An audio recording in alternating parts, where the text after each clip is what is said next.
Shalom la famille. Nous sommes jour 20 du temps de carême, temps de grâce. Et je veux vous partager aujourd'hui mes réflexions. Donc, la méditation de ce jour, elle va porter sur le péché et la foi. Le péché et la foi. Vous savez, nous avons eu une question ce week-end durant l'une des missions, durant un enseignement d'un apôtre sur le péché. Et j'ai pris conscience que dans notre marche avec le Seigneur, il arrive que inconsciemment nous puissions penser que nos péchés font obstacle à l'exaucement de Dieu dans nos vies. Et nous sommes tellement accrochés à cela, je pense que le prince de l'air, le diable, s'appuie sur cette culpabilité pour nous empêcher de rentrer dans l'exaucement même dans l'action de la grâce de Dieu dans notre vie. Nous oublions que nous n'avons rien par mérite et que tout est grâce.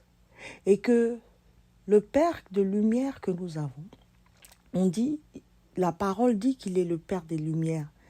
Nous sommes des lumières. Il est notre Père. Il est l'excellent Père de grâce.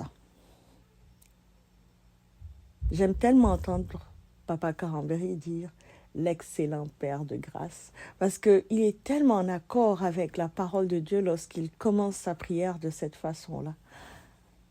Et nous oublions cette grâce que nous avons d'être lumière par notre Père, de notre Père, et de vivre cette paternité lumineuse avec Abba. Lorsque nous rentrons dans cette conscience, comment le prince de l'air pourrait-il corrompre nos pensées et nous amener dans des pensées qui construisent des montagnes, des sycomores, des collines, en fait, des obstacles dans le sentier de la volonté, de la grâce de Dieu dans notre vie. Père, je t'assure que c'est incroyable. Oui, mon frère, ma sœur, j'ai pensé à ça tout le week-end. Mon week-end a été chargé d'ailleurs. Mais il était bon. Il était juste et bon. Que cette charge-là soit la mienne ce week-end parce que j'ai partagé beaucoup, j'ai reçu beaucoup de mes frères et sœurs. J'ai été nourrie, j'ai mangé à plusieurs tables.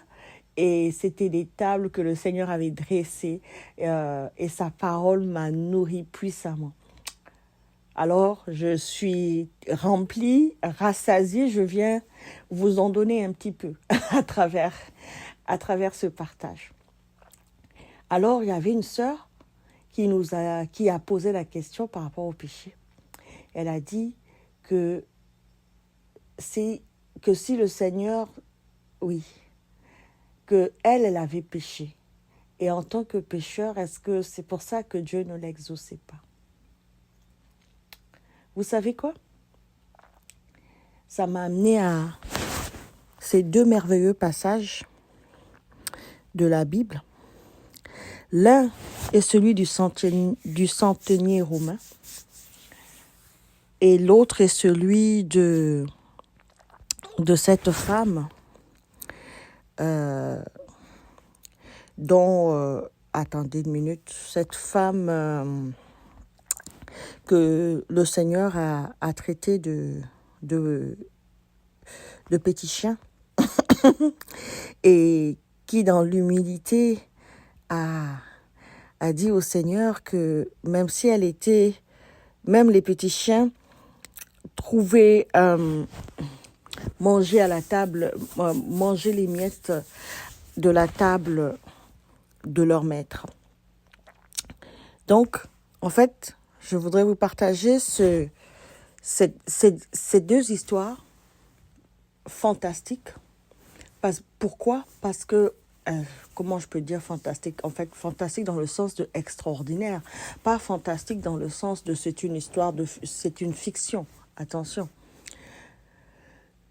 Cette histoire est une vérité, est une réalité. Elle est arrivée. Nous avons notre Seigneur Jésus-Christ dans les évangiles, donc dans sa mission évangélique, qui dit avoir été envoyé pour les brebis perdues de la maison d'Israël. Il le dit au chapitre 15 du livre de Matthieu, verset 24. Il dit « Je n'ai été envoyé qu'aux brebis perdues de la maison d'Israël. » Donc Jésus était là pour les brebis perdues de la maison d'Israël, donc les Juifs. Il n'était pas là pour les Cananéens à ce moment-là, dans sa mission des 3 années d'évangile. Il n'était pas là pour non plus les Romains, parce que tout cela était considéré comme des païens. Ce n'est qu'à la croix que notre Seigneur Jésus va réunir le juif et le grec, c'est-à-dire le juif et le païen. C'est là que Ismaël et Isaac se réunissent à la croix pour rentrer tous dans la volonté bonne et parfaite que le Père soit notre Père à tous. Et pas seulement celui d'une petite communauté, celui d'une petite nation, mais soit le Père de toutes les nations. Cette réconciliation-là, nous l'avons à la croix. À la croix, il n'y a plus de païens. Parce que le co-héritage, on est devenu co-héritier de la grâce qui a été celle réservée à une seule nation. On est devenu par l'adoption à la croix. Donc, pour revenir à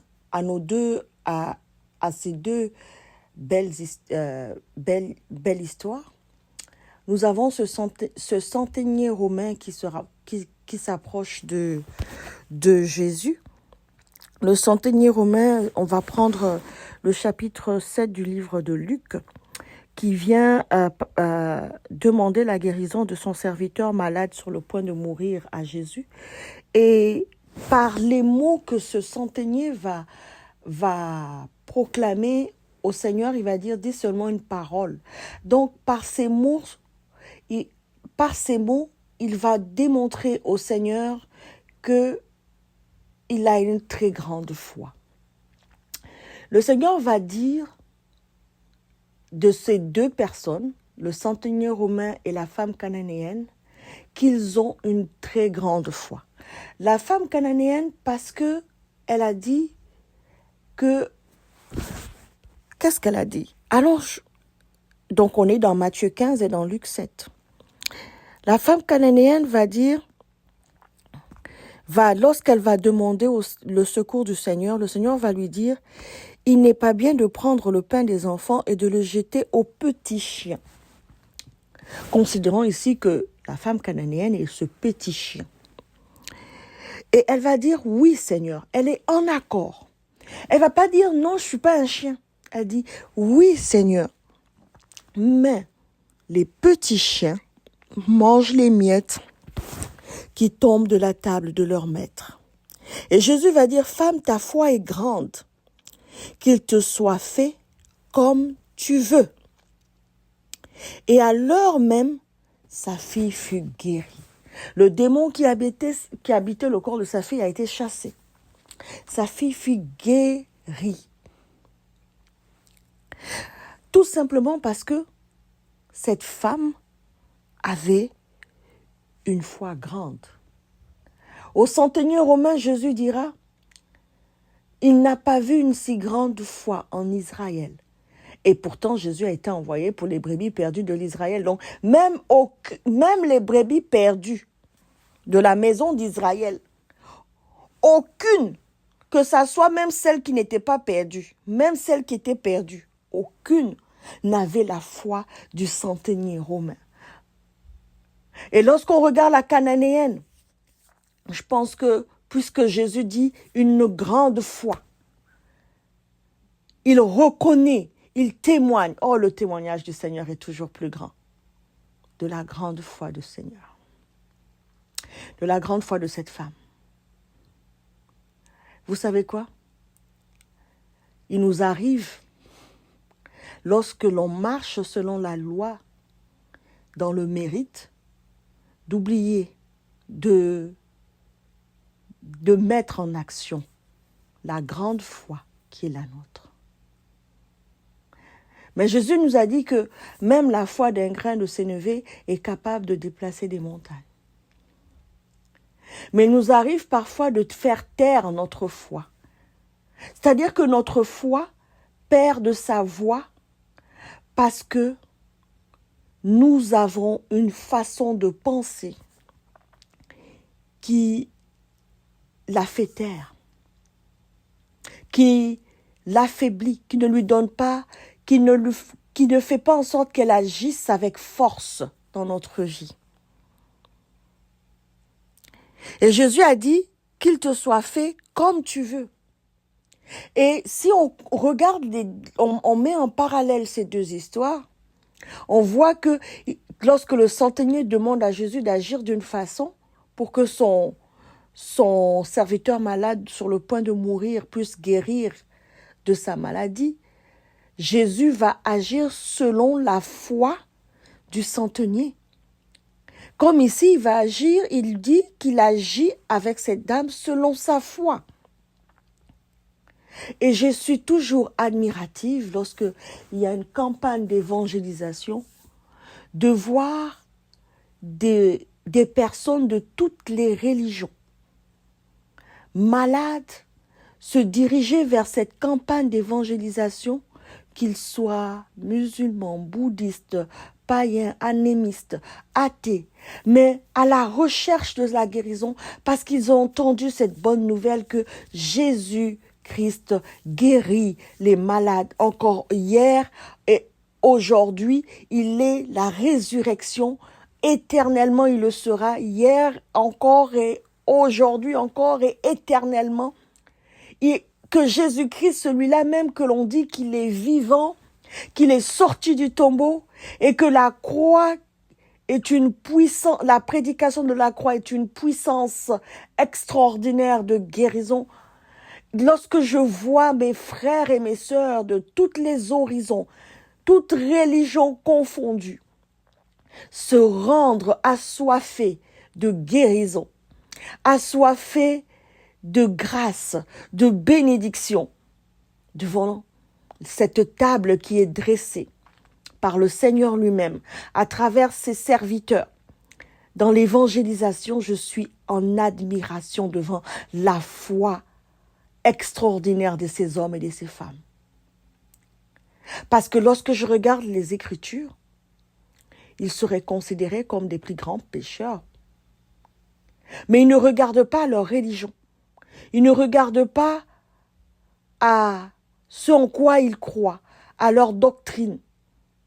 Ils ne regardent même pas à la doctrine des religions chrétiennes. Ils ont un seul regard. Certains l'appellent un prophète. Jésus, un prophète. Isa, le prophète. Certains l'appellent, peu importe le nom qu'ils vont lui donner, parce que Jésus a demandé aux apôtres ce que l'on disait sur lui.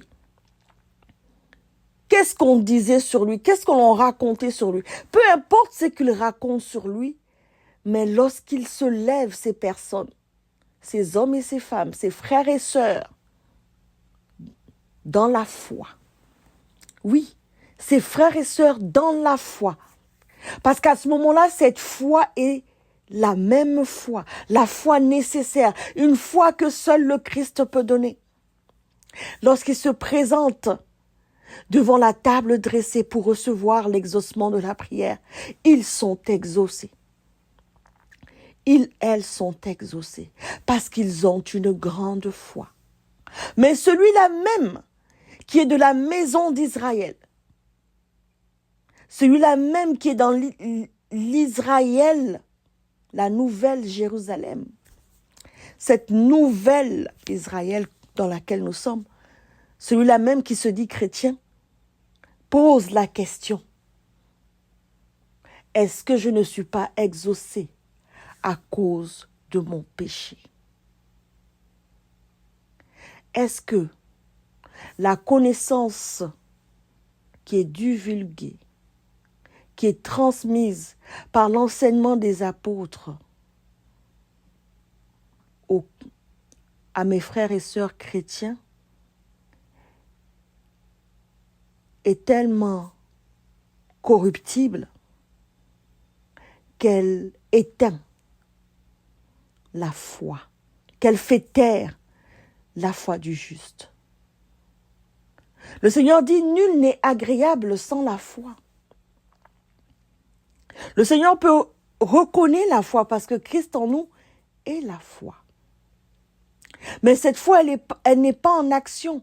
Est-ce que l'enseignement serait-il devenu une pierre d'achoppement à l'exaucement de la volonté de Dieu dans notre vie? Avons-nous été mal enseignés, Père?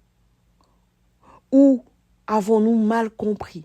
N'avons-nous pas eu l'intelligence, la sagesse de tout mettre ensemble et de mieux comprendre, de mieux pénétrer dans la révélation de la connaissance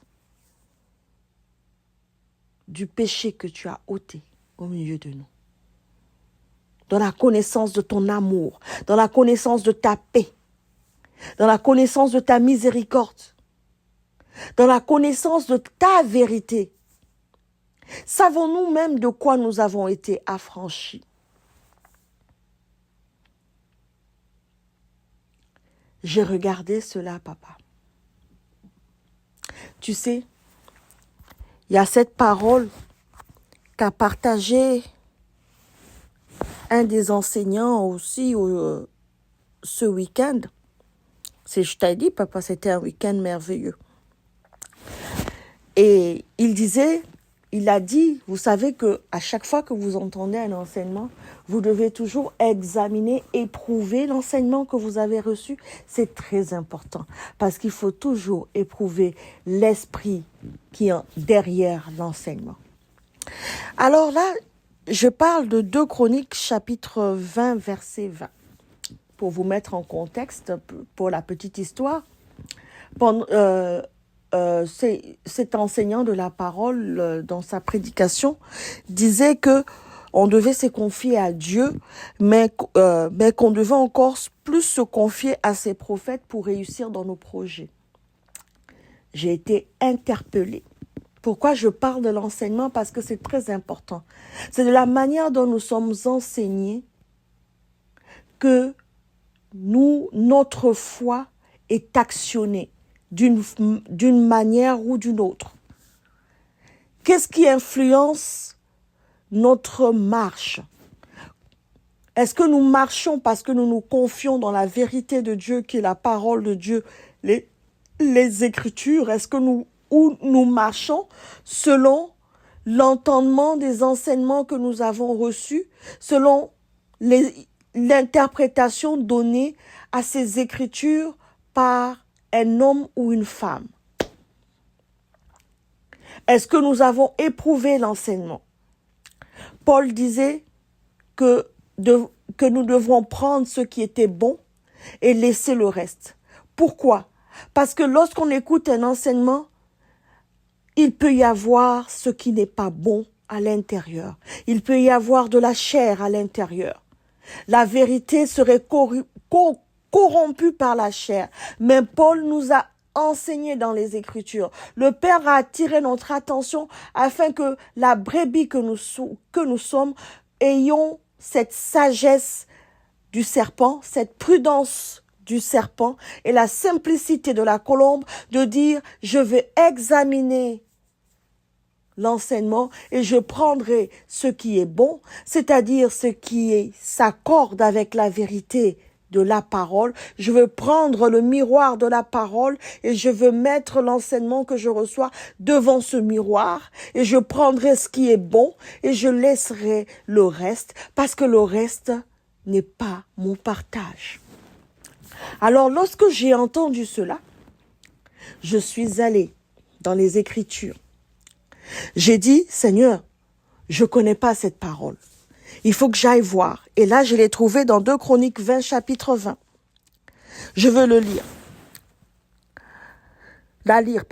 Autant pour moi. Le lendemain, ils se mirent en marche de grand matin pour le désert de Tekoa. À leur départ, Josaphat se présenta et dit, « Écoutez-moi, Juda et habitants de Jérusalem. Confiez-vous en l'Éternel, votre Dieu, et vous serez affermis. Confiez-vous en ses prophètes, et vous réussirez. » Waouh! Je venais de découvrir cela. Et puis là, je me suis dit, mais examinons la parole. C'est la vérité. L'enseignant a dit ce qui était vrai. En cela, il n'a point menti, il n'y avait point de mensonge en lui. Mais, Père, tu as dit dans ta parole aussi, il est écrit, « Malheur à celui qui se confie à l'homme. » Et à ce que je sache, les prophètes sont des hommes. Et en plus, depuis quelques jours, nous sommes dans Matthieu 24, Matthieu 25, Matthieu 26, où nous avons vu, nous avons partagé dans ce salon c'est toutes les paroles ou les signes du temps où le Seigneur nous parle des loups, où le Seigneur nous parle des prophètes qui seront des loups. Eh oui. Vous êtes des brebis parmi des loups. Ayez la prudence du serpent et la simplicité de la colombe.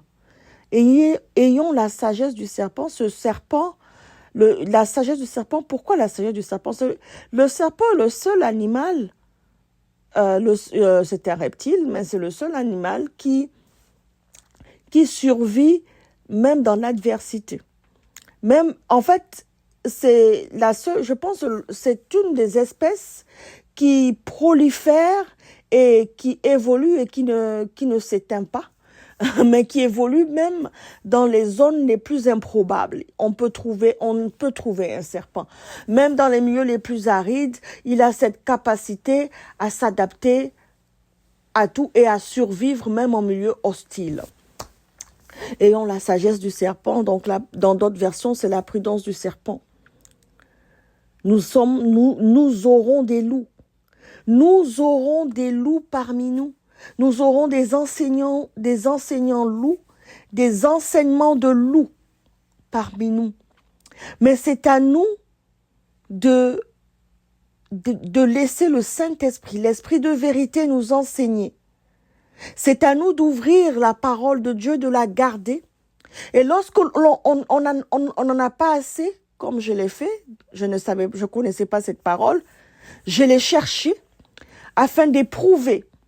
Et lorsque je l'ai éprouvée, je me suis pas arrêtée à dire, dorénavant, je vais courir chez les prophètes parce que c'est lorsque je les écoute que je veux réussir. Mais non, un prophète peut être animé d'un esprit de python. C'est aussi possible. Il faut que j'éprouve l'esprit du prophète. De quel esprit est-il animé? De quel esprit vient cette prophétie? Parce que même le python a des prophéties. Donc, Seigneur, comment te reconnaîtrai-je? Donne-moi, augmente la sagesse en moi. Si vous n'avez pas assez de sagesse, demandez-la. Ça ne veut pas dire que vous n'avez pas reçu la sagesse, mais la sagesse croît. Parce que Christ en nous croit, il grandit. On va grandir en grâce, en sagesse, en stature. La sagesse, elle croît, comme elle a cru avec Jésus. Donc, on va grandir dans la sagesse. Alors, j'ai besoin de la savourer davantage parce que plus la sagesse grandit, plus le discernement est grand en moi et plus je discerne la voix de mon Seigneur. Je l'entends et je sais que c'est le Saint-Esprit qui est en train de m'enseigner à travers ces mots-ci. Et je peux dire, ça, cela vient de l'esprit ou cela vient de la chair.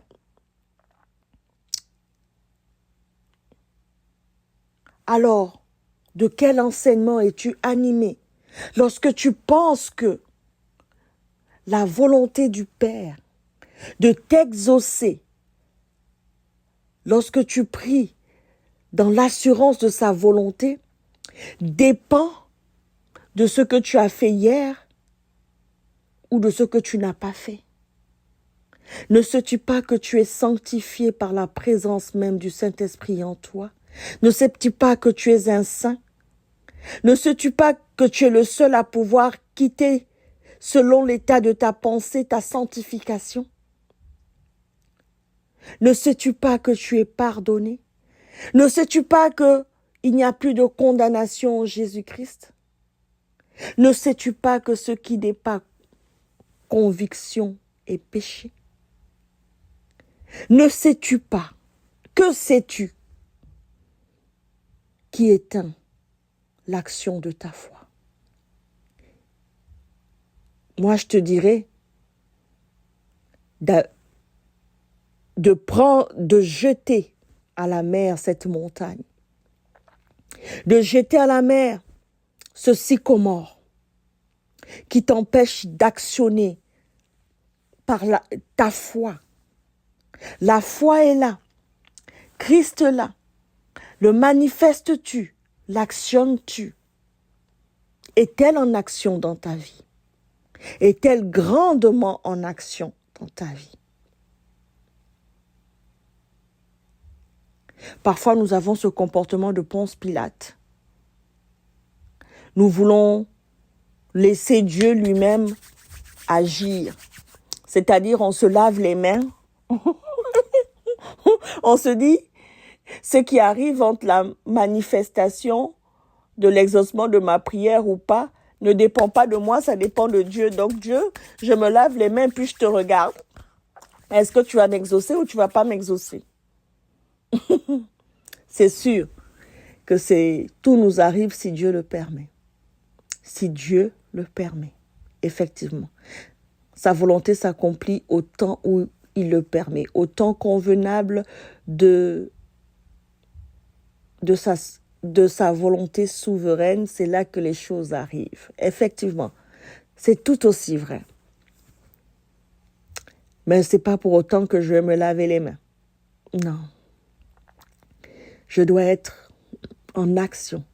Je dois vivre, marcher avec le Père dans la conscience de ma force, dans la conscience de ma faiblesse.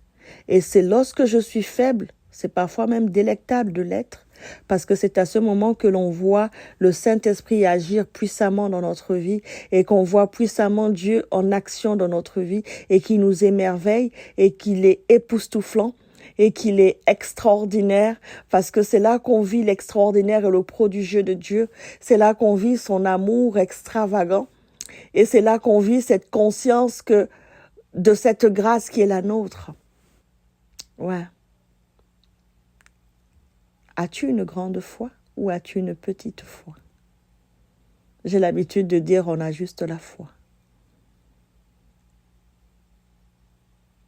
Exercer dans la foi, c'est une conscience de qui nous sommes, de notre identité, de notre positionnement en Christ auprès du Père. Quelle est la position? Connais-tu cette position? Connais-tu ta place? Parce que c'est lorsque tu ne connais pas ta place qu'il y a un problème. Lorsque tu ne sais pas de qui tu es l'enfant, de qui tu es le fils, de qui tu es l'épouse, c'est compliqué. Lorsque tu perds dans ta mémoire le repère nécessaire à l'action de ta foi, ta vie devient un vrai champ de bataille. C'est compliqué. Oui, la parole de Dieu n'est pas juste une seule parole qu'il faut sortir d'un contexte. La parole de Dieu a un contexte. C'est pas juste une référence d'un verset biblique dans un chapitre. Et le contexte, c'est comme une goutte dans une mer. C'est tellement grand, c'est tellement riche. Et la seule personne qui peut nous expliquer le contexte, qui peut nous amener à vivre le contexte, à vivre dans le contenant et le contenu dans la vérité, c'est l'esprit de vérité. C'est le Saint-Esprit. Il est le seul en qui je me soumets. Je me soumets devant la vérité, devant mon Dieu, devant la parole de Dieu. Je me soumets, mais selon la connaissance, la révélation de la connaissance qui est la mienne.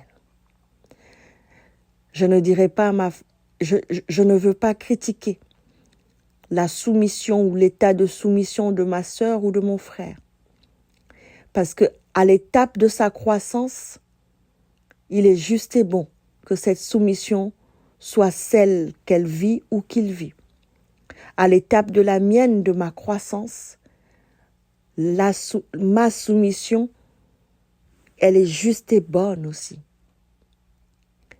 Et tout est juste et bon parce que le Père veille sur nous. Dans un verger, lorsque je plante des arbres, ils n'ont pas tous le même âge. Parce qu'il y en a qui vont donner des fruits. Il y en a qui attendront d'arriver à un certain âge pour donner des fruits, pour porter des fruits. Mais c'est le même verger. Et si le Père a la patience de moissonner, et il moissonne en son heure, moi aussi j'ai la patience de regarder mon frère et ma sœur, sans être une pierre d'achoppement pour l'un ou l'autre, de lui dire, il est juste et bon le message que tu as reçu. C'est ton lait, c'est ta nourriture solide, c'est le bon repas pour toi. Et je m'incline devant la volonté de Dieu de nous donner ce qui est bon pour nous. Et c'est pour ça que je dis toujours, je comprends en fait quand Paul dit, le Seigneur a dit, mais moi je dis. Oui, parce qu'il y a moi et il y a le Seigneur. Le Seigneur a écrit, mais le moi, c'est la révélation de la connaissance de ces Écritures dans tout le contexte, dans notre relation entre lui et moi, dans ta relation entre lui et toi. Et je ne peux comparer ma relation à la tienne. Le rein n'a pas la même relation dans le corps que le cœur aurait la relation dans le corps, ou que le cerveau aurait la relation dans le corps. Il n'a pas le même fonctionnement non plus. Mais il est bon que le rein soit dans ce corps, que le cœur soit dans ce corps, que le cerveau, le pancréas, le foie soient de ce corps, dans leur spécialisation et dans l'interrelation de tous ces organes entre eux pour que le corps fonctionne. Qui suis-je pour venir juger de l'état de ta soumission, de l'état de ton humilité, de l'état de ta grâce, de ta marche? Qui suis-je pour le faire? Je ne fais que partager la bonne nouvelle que j'ai reçue, les outils développés dans ma relation avec le Père. Je te partage la grâce qui est la mienne. Et je m'attends toujours à partager la grâce qui est la vôtre. Chaque jour, j'écoute mes frères et sœurs m'enseigner encore. Parce que j'en apprends de tout le monde. Et je laisse le Saint-Esprit m'apprendre. Parce que Christ en chacun de nous m'apprend tant de choses et m'enrichit. Vous êtes les trésors des cieux dans ma vie à moi. Et je pioche dans ce trésor à volonté. Et je l'ai fait ce week-end, à volonté. Et je rends grâce au Seigneur, oui, parce que c'est à la louange de ta gloire, à la grâce de la louange de cette gloire, ô Père de lumière, que ta lumière foisonne dans ma vie et dans celle de mes frères et sœurs. Père, béni sois-tu pour tous tes bienfaits dans nos vies. À toi soit la sagesse, la louange, la gloire, la puissance. À toi l'état de notre foi, l'action de notre foi. Oui, Père, je me confie à toi. Je confie mes frères et sœurs entre tes mains.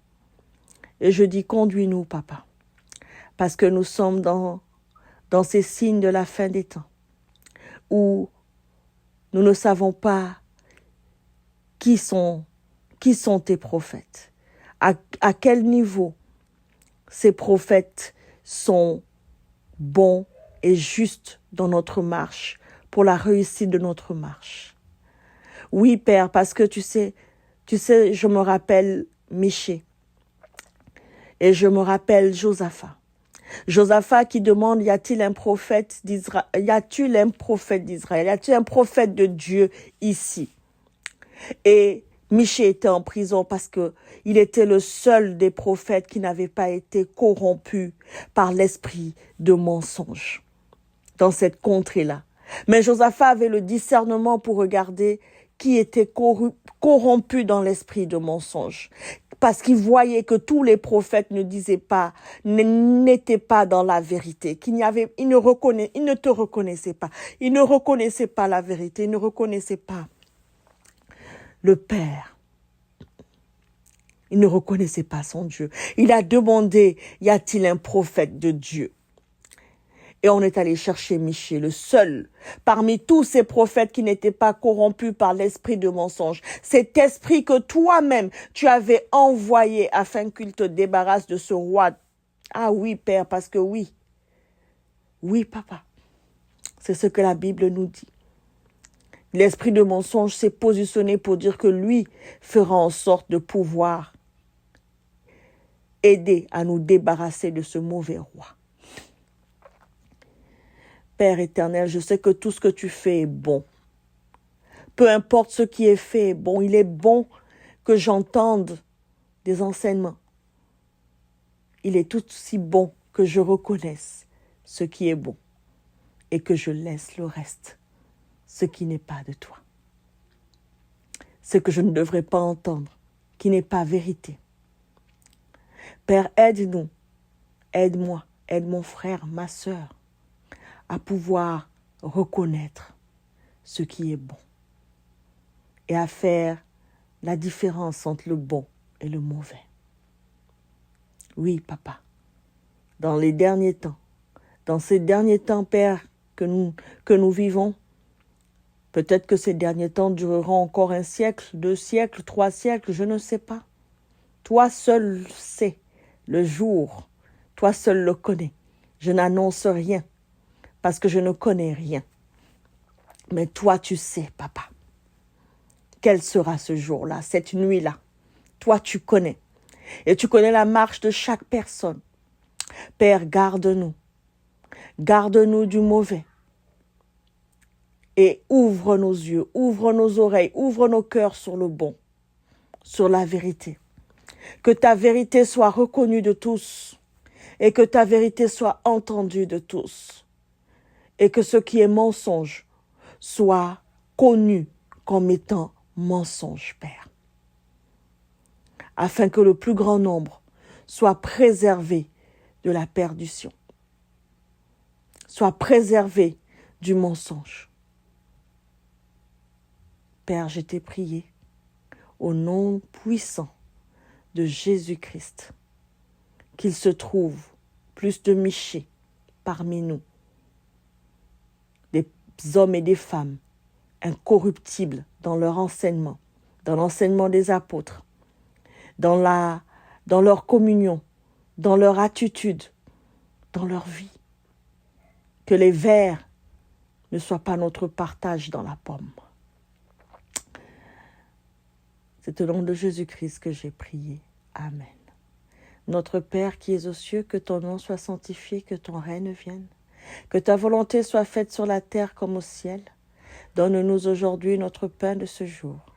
Pardonne-nous nos offenses comme nous pardonnons aussi à ceux qui nous ont offensés. Et ne nous soumets pas à la tentation, mais délivre-nous du mal.